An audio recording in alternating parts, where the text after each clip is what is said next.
I'm Dr. James Patterson. Over the next few minutes, I'd like to talk to you about outlining. The World English Dictionary defines an outline as a schematic plan that gives the important features. In our case, for an English composition class, an outline is a schematic plan that gives the important features of an essay, a term paper, or a book. As I have prepared to make this short video on outlining, I've come to understand through my research that we're talking really about two separate concepts when we're talking about outlining. In the first case, we use outlining as a sequence of our ideas when we're preparing to write an essay, to write a term paper, or to write a book. But at the same time, when we're talking about sequencing ideas, we're also talking about the format of that sequence of ideas. Obviously, if we're going to be organizing our ideas, we need to have ideas, plural. I begin by brainstorming a list of my ideas, and then I create a map or cluster or idea web to show the relationships between my ideas. Now I have my ideas, but we also need motivation to organize our ideas. Now that motivation may be an internal desire, or it might be an external assignment from a professor. In this video, I have to talk about something first. I have to talk about something last. And I need to sequence my ideas in the middle of the video. Sequencing simply means deciding what you're going to talk about first, what you're going to talk about second, what you're going to talk about third, what you're going to talk about fourth, etc., etc. I have sequenced my ideas. Do I have an outline? No. An outline is two things. It's a sequence of our ideas in a specific format. So let's look at formatting.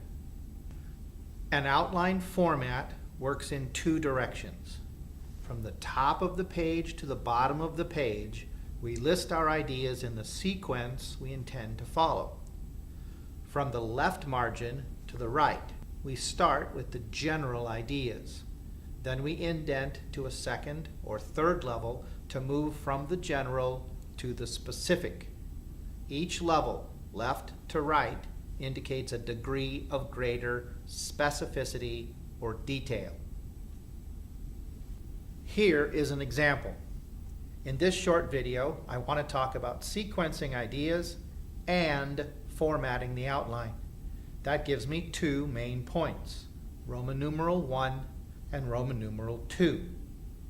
But when I talked about sequencing, I talked about generating ideas, clustering or mapping those ideas, and then deciding on the sequence of those ideas.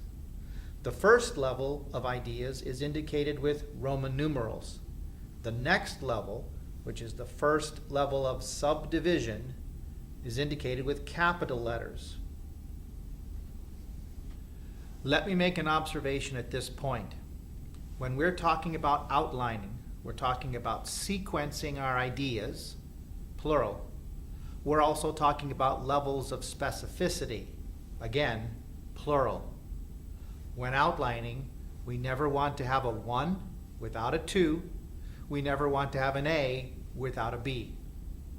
Please note also that I have not included the introduction or conclusion in my outline.